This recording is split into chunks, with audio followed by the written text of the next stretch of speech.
For our final panel, one of whom, oh, there you are. Good.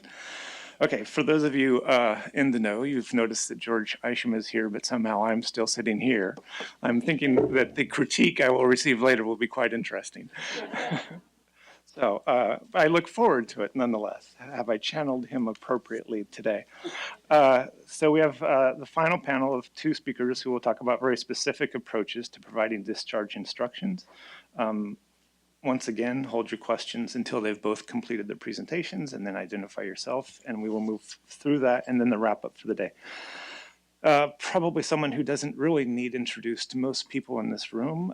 Dr. Michael Pashorlo is an associate professor of medicine, Boston University School of Medicine. He is a general internist and nationally recognized expert in the field of health literacy.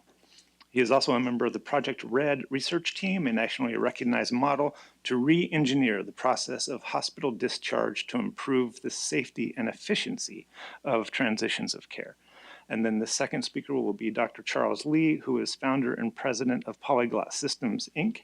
That is a company with a mission to develop practical, affordable, multi-language technology solutions to improve healthcare access and reduce disparities for underserved and limited English proficient patient populations.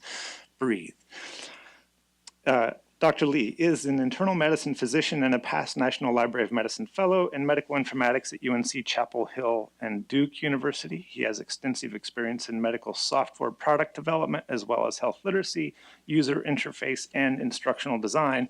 And with that, I will be quiet for a while, please.